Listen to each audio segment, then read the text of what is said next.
स्वागत है आपका हमारे चैनल मोक्षा मंत्रास में। एक समय की बात है, प्रीतनगर के राजा सोनभद्र एक दिन शिकार खेलने के लिए जंगल में गए। शिकार खेलते खेलते वह जंगल में बहुत ही दूर निकल गए। अचानक मौसम खराब हो गया। आंधी तूफान की वजह से कुछ नजर नहीं आ रहा था। राजा के सभी सिपाही और उसके साथी बिछड़ चुके थे। दिन ढलते ढलते राजा को अब वापसी की चिंता होने लगी, लेकिन राजा रास्ता भटक चुका था। अब इस हालत में राजा वापस तो नहीं जा सकता था। वह जंगल जंगली जानवरों से भरा हुआ था। अब मजबूरी में राजा को जंगल में ही रात बितानी थी, इसलिए वह किसी सुरक्षित जगह की खोज करने लगा। चलते चलते उसे एक जगह पर धुआं उठता हुआ दिखाई दिया। आगे जाकर राजा ने देखा तो वहां पर एक झोपड़ी थी। नेक दिल राजा ने झोपड़ी का दरवाजा खटखटाया और आवाज लगाकर बताया कि मैं एक मुसाफिर हूँ, बाहर मौसम खराब हो चुका है और मुझे सर छुपाने के लिए आसरा चाहिए। झोपड़ी का दरवाजा खुला और एक बूढ़ा आदमी बाहर आया। वह बड़े ही सम्मान के साथ राजा को अंदर ले गया। उस बूढ़े आदमी की एक जवान और सुंदर बेटी थी। वह दोनों बाप बेटी इस जंगल में रहते थे और वह आदमी जंगल से लकड़ियां काटकर नगर में जाकर बेचता। इसी तरह से उनका गुजारा चलता था। उसकी बेटी ने राजा के लिए बहुत ही अच्छा खाना तैयार किया। खाना बहुत ही साधारण था, लेकिन स्वाद में बहुत ही अच्छा था। इसके बाद राजा के लिए एक आरामदायक बिस्तर लगाया गया। बूढ़े आदमी और उसकी बेटी ने राजा की बहुत ही अच्छे से सेवा की। उस झोपड़े में रात गुजारने के बाद सुबह उनका धन्यवाद करके राजा अपने महल में वापस आ गया। राजा अपने महल में वापस तो आ चुका था, लेकिन उसे उस बूढ़े लकड़हारे की खूबसूरत बेटी की बहुत ही याद आ रही थी, जिसने उसे एक परदेसी मुसाफिर समझकर इतना ख्याल रखा। राजा की शादी एक मंत्री की बेटी से होने वाली थी। मंत्री की बेटी बहुत ही घमंडी और चालाक थी। राजा ने मंत्री की बेटी से शादी करने से मना कर दिया और यह फैसला किया कि वह जंगल में रहने वाले उस लकड़हारे की बेटी से शादी करेगा। इस तरह से राजा और उस लकड़हारे की बेटी की शादी हो गई। राजा के मंत्री को इस बात का बहुत ही दुख हो रहा था। वह अब मौके की तलाश में रहने लगा। राजा अपनी रानी के साथ बड़े अच्छे से दिन गुजार रहा था। एक साल बीतने पर राजा के यहाँ पर एक लड़की का जन्म हुआ और दूसरे साल भी एक और लड़की ने जन्म लिया। इस तरह से राजा की अब दो बेटियां हो चुकी थी। एक दिन मौका देखकर राजा के मंत्री ने राजा से कहा, महाराज, राज्य का राज्यपाट चलाने के लिए एक बेटा जरूर होना चाहिए, इसलिए मेरा तो सुझाव यह है कि आप दूसरी शादी कर लीजिए ताकि आपको पुत्र की प्राप्ति हो सके। लेकिन राजा ने इस बात से इनकार कर दिया। जब मंत्री ने यह देखा कि उसकी बेटी की शादी राजा से होने के सारे रास्ते बंद हो गए हैं, तो उसने आहिस्ता आहिस्ता सेनापति और बाकी मंत्रियों को अपने षड्यंत्र में शामिल कर लिया। फिर एक दिन धोखे से रानी के कमरे में सांप छोड़ दिया गया। सांप के डसने से रानी की मौत हो गई। दोनों राजकुमारियां अब भी बहुत ही छोटी थी, लेकिन राजा ने फिर भी दूसरी शादी नहीं की। जब मंत्री ने देखा कि उसकी दाल नहीं गल रही, तो उसने रसोइयों के साथ मिलकर राजा के खाने में जहर मिला दिया, जिसके कारण राजा की भी मौत हो गई। फिर मंत्री ने राजगद्दी पर कब्जा कर लिया। राजा की एक पुरानी और वफादार दासी थी जो ये सब कुछ देख रही थी। उससे अब इस बात का एहसास हो गया कि मंत्री जल्दी ही राजकुमारियों को भी मरवा देगा, इसलिए वह दासी उन दोनों राजकुमारियों को लेकर रात के अंधेरे में कहीं दूर चली गई। इस तरह से एक नेक दिल राजा की जगह वहां की प्रजा को एक बेरहम और लालची राजा मिल गया। तीनों लड़कियों को लेकर जंगल में गई और उनका भरण पोषण करने लगी। समय अपनी गति से गुजरा। अब दोनों लड़कियां जवान हो चुकी थी। इसी दौरान एक दिन नौकरानी बहुत ही सख्त बीमार हो गई। जब उसने अपनी मौत को नजदीक देखा तो दोनों लड़कियों को अपने पास बुलाया और उन्हें बताया कि असल में वह दोनों राजकुमारियां हैं और उनके माँ बाप के साथ क्या हुआ वह सब भी राजकुमारियों को बताया। इसके बाद उस नौकरानी की मौत हो गई। नौकरानी के मरने के बाद दोनों लड़कियां बिल्कुल अकेली हो गई। वे दोनों अपने माता पिता को याद करती और बहुत ही रोती, लेकिन अब कुछ नहीं हो सकता था। यही दिन गुजर रहे थे। एक दिन की बात है, एक राजकुमार जंगल में शिकार खेलने के लिए आया। राजकुमार का एक दोस्त भी उसके साथ था। वह दोस्त मंत्री का बेटा था। राजकुमार ने जंगल में 2 तीरों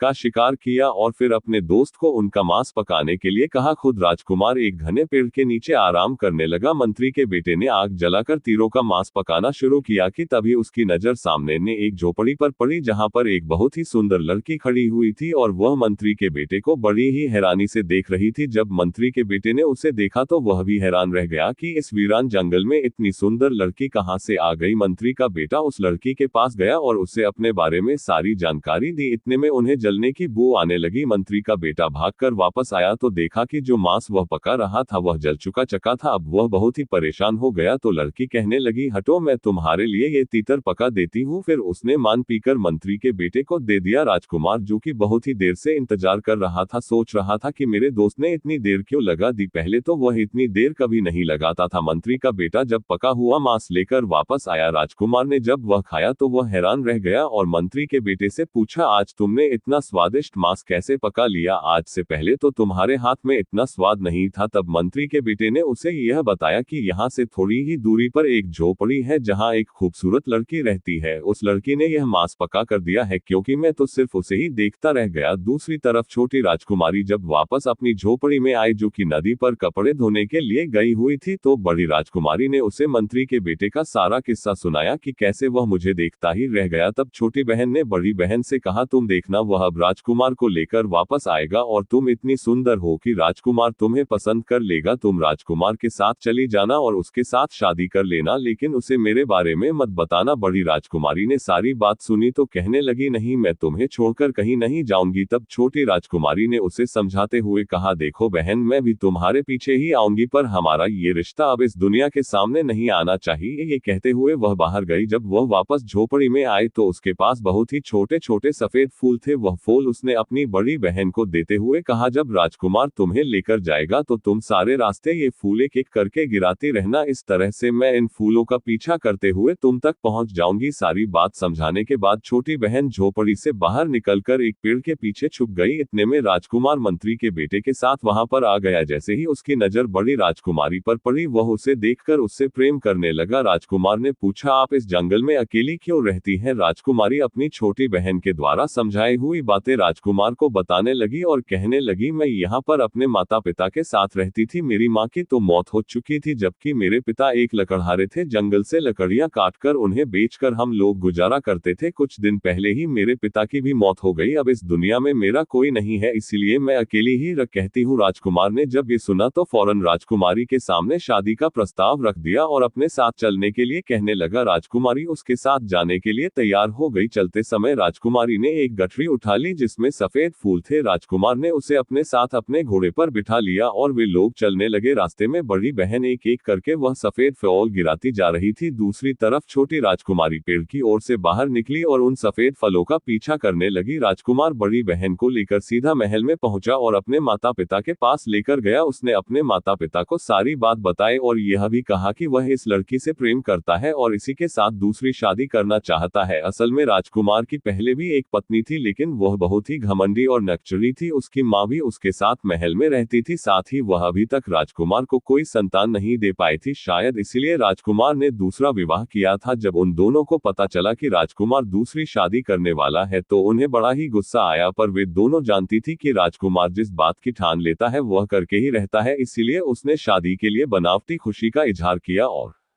कहने लगी, कितनी खुशी की बात है कि राजकुमार की एक बार फिर से शादी होगी और हम दोनों तो सौतन नहीं बल्कि बहनें बनकर रहेंगी। जब राजकुमार की पहली पत्नी ने शादी पर कोई ऐतराज नहीं किया तो बाकी सभी लोग भी राजी हो गए। दूसरी तरफ छोटी बहन वह फूलों का पीछा करते हुए नगर में आ चुकी थी। पूरे नगर में उत्सव का माहौल बना हुआ था। छोटी बहन ने एक बूढ़ी औरत से पूछा, अम्मा क्या बात है, हर तरफ रौनक लगी हुई है? तो बूढ़ी अम्मा ने बताया, हमारे राजकुमार को जंगल से एक बहुत ही प्यारी लड़की मिली है और राजकुमार उसके साथ शादी करने वाला है, इसीलिए सारे नगर में उत्सव मनाया जा रहा है। फिर छोटी बहन ने उस बुढ़िया से पूछा, अम्मा क्या मुझे यहाँ पर कोई काम मिल सकता है? मैं गांव से आई हूँ और मेरे माँ बाप नहीं है, रहने के लिए कोई आसरा भी नहीं है। बूढ़ी औरत कहने लगी, काम तो मिल सकता है क्योंकि आजकल महल में बहुत ही काम है और मैं भी वहीं पर जा रही हूँ। उस बूढ़ी औरत की एक बेटी थी जो कुछ दिन पहले ही बीमारी के कारण मर चुकी थी। बुढ़िया ने छोटी राजकुमारी से कहा, मुझे तुम्हें देखकर अपनी बेटी की याद आ रही है, तुम मेरी बेटी बनकर मेरे घर पर ही रह सकती हो। असल में ये बूढ़ी औरत अपनी जवानी में महल में नौकरानी का काम करती थी, अब बुढ़ापे की वजह से वह ये काम छोड़ चुकी थी। राजकुमार ने कहा, ठीक है अम्मा, मैं तुम्हारे घर में ही रहूंगी, लेकिन मैं काम करना चाहती हूँ, क्या तुम महल में मुझे कोई काम दिलवा सकती हो? बूढ़ी औरत राजकुमारी को लेकर महल की तरफ चल दी जहाँ हर तरफ खुशियों का माहौल था। बूढ़ी अम्मा जब उसे लेकर महल में पहुंची तो सामने से राजकुमार की पहली पत्नी आती हुई दिखाई दी। वो उस बुढ़िया को अच्छी तरह से जानती थी। बुढ़िया ने उसे प्रणाम किया और कहने लगी, यह मेरी भांजी है और आज ही गांव से आई है। इस बेचारी के माँ बाप मर चुके हैं, मेरी आपसे प्रार्थना है कि आप इसे महल में दासी के रूप में रख लीजिए। राजकुमार की पहली पत्नी ने छोटी बहन को बड़े ही ध्यान से देखा और फिर उसे लेकर अपने कमरे में चली गई। कहने लगी, सुनो लड़की, तुम इतनी दूर अपने गांव से यहाँ पर काम करने के लिए आए हो, मुझे लगता है कि तुम्हें अपनी गरीबी मिटाने के लिए न की आवश्यकता होगी। अगर तुम यहाँ पर मेरी खास नौकरानी बनकर रहोगी और मेरे बताए हुए काम करोगी तो मैं तुम्हें ढेर सारी दौलत दूंगी, क्योंकि बाकी सभी दासियां इस महल में पुरानी हैं और वह मेरा साथ नहीं देंगी। तुम्हें उन सब से बचकर मेरे लिए काम करना होगा। बोलो, क्या तुम्हें यह मंजूर है? छोटी बहन ये जान चुकी थी कि यह राजकुमार की पहली पत्नी है और इसकी बातों से उसे किसी साजिश की बू आने लगी। बात को समझते हुए वह जल्दी से बोली, रानी जी, मैं आपकी हर बात मानूंगी। उसकी बात सुनकर वह मुस्कुराती हुई बोली, अभी तो मैं रानी नहीं बनी हूँ, जब राजकुमार राजा बन जाएगा तब मैं रानी बनूंगी। छोटी बहन ने कहा, आप चिंता ना करें, ईश्वर ने चाहा तो आप जल्दी ही रानी बन जाएंगी। यह सुनकर राजकुमार की पहली पत्नी कहने लगी, तुम तो बहुत ही काम की चीज हो, बस तुम आज से ही महल में मेरे लिए काम करने लगो और मेरे कहे के मुताबिक चलना। छोटी बहन ने कहा, जी बिल्कुल, आप बिल्कुल बेफिक्र रहिए, मैं अपना हर काम पूरी मुस्तैदी से करूंगी। इसके बाद वह दोनों बड़ी राजकुमारी यानी बड़ी बहन के कमरे में गई। पहली पत्नी कहने लगी, ये लड़की आज से आपकी दासी है, तुम्हें जो भी काम करवाना हो इससे करवा लेना। अब बड़ी बहन ने जब अपनी छोटी बहन को देखा तो बहुत ही खुशी और कहने लगी, आप कितनी अच्छी हैं। राजकुमार की पहली पत्नी कहने लगी, महल में मुझे बहुत सारे काम है, मैं जरा वह देखने जा रही हूँ। उसके जाते ही दोनों बहनें एक दूसरे के गले लग गई। छोटी बहन ने अपनी बड़ी बहन को ये सच्चाई नहीं बताई कि यहाँ महल में आकर उसे क्या काम करना है। 2 दिन के बाद राजकुमार की शादी बड़ी बहन के साथ हो गई। सभी लोग बहुत ही खुश थे, सिवाय राजकुमार की पहली पत्नी के। छोटी बहन हमेशा सारा दिन उसके साथ ही रहती और सोचती रहती कि दूसरी पत्नी से कैसे छुटकारा पाया जाए। कुछ दिनों के बाद बड़ी बहन गर्भवती हो गई। यह खबर राजकुमार की पहली पत्नी के लिए बहुत ही बुरी थी, क्योंकि अब तक वह राजकुमार को संतान ना दे सकी थी। दूसरी तरफ राजा रानी और राजकुमार बहुत ही खुश थे, अब तो बड़ी बहन का और भी ज्यादा ख्याल रखा जाने लगा। इधर छोटी बहन राजकुमार की पहली पत्नी के साथ मिलकर यह सोचने में लगी हुई थी कि क्या किया जाए। अब छोटी बहन भी बहुत ही परेशान रहने लगी। एक दिन मौका देखकर उसने अपनी बड़ी बहन से कहा, हमें महल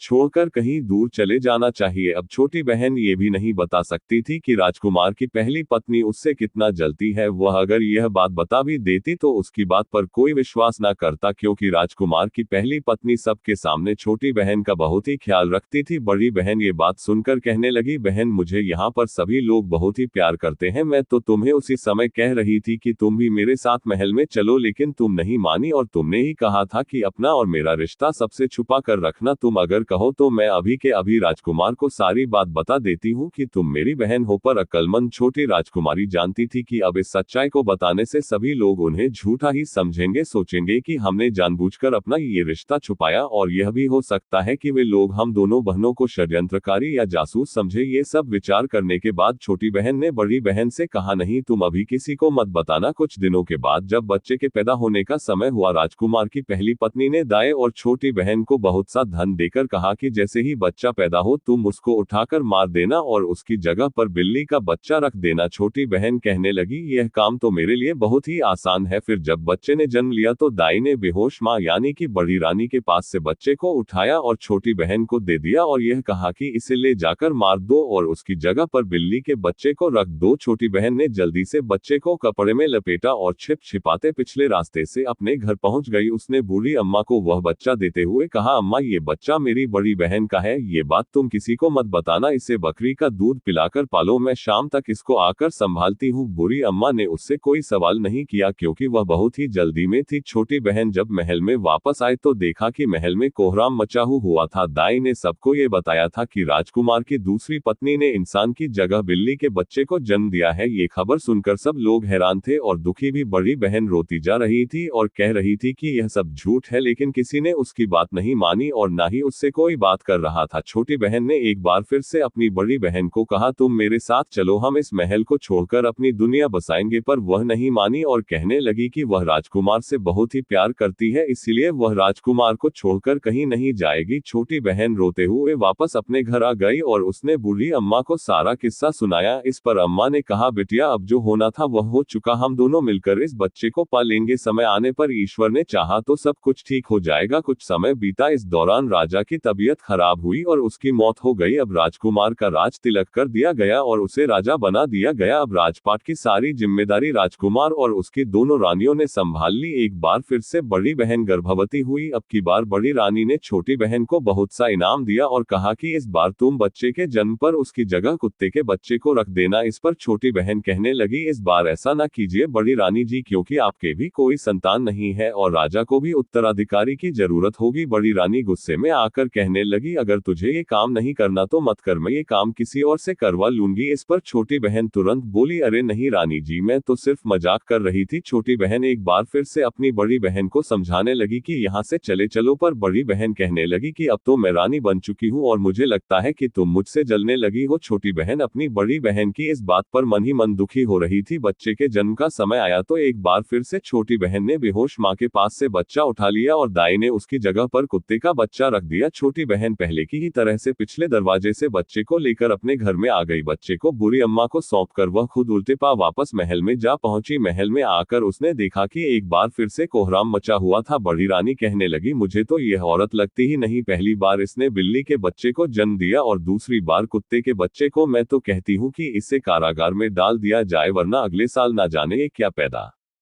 करेगी। राजा भी अब इन सब बातों से परेशान हो चुका था। उसने अपने दोस्त को बुलाया जो कि अपने पिता की जगह अब मंत्री बन चुका था। उसे आदेश दिया कि छोटी रानी को तुरंत कारागार में डाल दिया जाए। मंत्री ने राजा को समझाने की बहुत ही कोशिश की कि ना जाने मुझे क्यों लगता है कि छोटी रानी निर्दोष है, लेकिन राजा ने उसकी एक ना सुनी। आखिरकार छोटी रानी को कारागार में डाल दिया गया। अब तो बड़ी रानी बहुत ही खुश थी क्योंकि सारी चीजें उसके मन के मुताबिक हो रही थी। दिन बीतने लगे। राजा को कभी कभी अपनी छोटी रानी की याद आती थी, पर साथ ही जब उसे बिल्ली और कुत्ते के बच्चे के बारे में याद आता तो वह अपनी रानी से नफरत करने लगता। दूसरी तरफ छोटी बहन ने बड़ी रानी से कहा कि अब उसकी शादी होने वाली है, इसलिए वह महल के काम को छोड़कर जा रही है। रानी को दासिया की कोई कमी तो थी नहीं। छोटी बहन अब बूढ़ी माँ और दोनों बच्चों को लेकर जंगल में अपनी उस झोपड़ी में वापस आ गई। वहां पर वे उन दोनों बच्चों को पालने लगे। 5 साल के बाद एक दिन राजा अपने मंत्री के साथ जंगल में शिकार खेलने के लिए आया। राजा और उसका मंत्री दोनों अपने घोड़े को नदी के किनारे पानी पिलाने के लिए गए। अभी वह पानी पी रहे थे कि क्या देखते हैं कि वहां पर बड़े ही सुंदर 2 बच्चे आए जिनके पास लकड़ी के घोड़े थे। आते ही वे दोनों बच्चे अपने लकड़ी के घोड़े को पानी पिलाने लगे और साथ में वह एक गाना भी गा रहे थे, काट का घोड़ा लोहे की लगाम, चल पानी पी ले ओ मेरे गुलाम। राजा को ये सब देखकर बड़ी ही हैरानी हुई और वह उनके पास गया। उनसे पूछने लगा, प्यारे बच्चों, क्या लकड़ी के घोड़े भी कभी पानी पीते हैं और क्या लोहे की भी कभी लगाम होती है? इस पर बच्चे कहने लगे, अगर एक औरत कुत्ते के बच्चे को और बिल्ली के बच्चे को जन्म दे सकती है तो एक ना एक दिन ये लकड़ी के घोड़े भी पानी पेंगे। ये सुनकर राजा और मंत्री दोनों हैरान रह गए। राजा ने बच्चों से पूछा कि यह बात तुम्हें किसने सिखाए? इस पर बच्चे बोले, हमारी मौसी ने। राजा ने कहा, बच्चों मुझे अपनी मौसी के पास ले चलो। बच्चे राजा और मंत्री को उसी झोपड़ी पर ले आए जहां कुछ सालों पहले राजा आया था और बड़ी बहन को अपने साथ ले गया था। राजा ने जब वहां पर अपने महल की पुरानी दासी को देखा तो चौंक गया और पूछने लगा, लड़की यह बच्चे कौन है और यह सब क्या मामला है? छोटी बहन ने राजा से कहा, आप कुछ साल पहले यहाँ से जिस लड़की को लेकर गए थे मैं उसी की बहन हूँ। मुझे इस बात का अंदेशा था कि राजमहलों में अक्सर साजिशें की जाती हैं, षड्यंत्र रचे जाते हैं। राजा ने पूछा, तुम्हें पहले से यह अंदेशा क्यों था? वह कहने लगी, हम भी कोई साधारण लोग नहीं हैं, बल्कि हम दोनों बहनें राजकुमारियां हैं। हमारे पिता भी आपकी ही तरह से राजा थे। वह एक बार जंगल में शिकार खेलने आए थे और रास्ता भूलकर मेरे नाना के घर, जो कि एक लकड़े थे, उनके पास आसरा ढूंढते हुए आए। वहीं पर उनकी मुलाकात हमारी माँ से हो गई। वे दोनों एक दूसरे को पसंद करने लगे और फिर दोनों ने शादी कर ली। लेकिन महल में न सिर्फ हमारी माँ के खिलाफ षड्यंत्र रचा गया, बल्कि हमारे पिता को भी उसका शिकार होना पड़ा और इस तरह से षड्यंत्रकारियों ने हमारे माता पिता को मार डाला। हमारे महल की एक दासी हम दोनों को यहाँ पर ले आए। इसके बाद हम इस जंगल में रहने लगे। इसलिए मैंने अपनी बहन से कहा था कि वह हमारे रिश्ते के बारे में किसी को ना बताए। अगर महल में सब कुछ ठीक ठाक चल रहा होता तो मैं कुछ ही समय के बाद सभी को सच्चाई बता देती, लेकिन महल में पहुंचते ही मुझे इस बात का पता लग गया था कि बहुत ही जल्दी मेरी बड़ी बहन के खिलाफ भी साजिश होने वाली है, क्योंकि आपकी पहली पत्नी ने भाग्यव मुझे ही यह सब काम करने के लिए चुना था। वह ये नहीं जानती थी कि जिसके साथ मिलकर और जिसके खिलाफ वह साजिश कर रही है वह दोनों आपस में बहनें ही हैं। इसके बाद छोटी बहन ने शुरू से लेकर आखिर तक सारी बात राजा को बताई कि किस तरह से बड़ी बहन के बच्चों को कुत्ते और बिल्ली के बच्चों से बदला गया, और यह भी बताया कि ये दोनों बच्चे कोई और नहीं बल्कि आपके ही बेटे हैं। राजा ने दोनों बेटों को गले से लगा लिया और सभी की आंखों में आंसू बहने लगे। सारी सच्चाई जानने के बाद राजा को भयंकर गुस्सा आया और वह कहने लगा कि वह अब बड़ी रानी को नहीं छोड़ेगा, लेकिन छोटी बहन ने उसे रोक लिया और कहा कि वह छोटी रानी की अपराधी है। पहले तो आप छोटी रानी को कारागार से निकालवाइए, उसके बाद छोटी रानी को यह अधिकार दीजिए कि वह बड़ी रानी के लिए सजा तय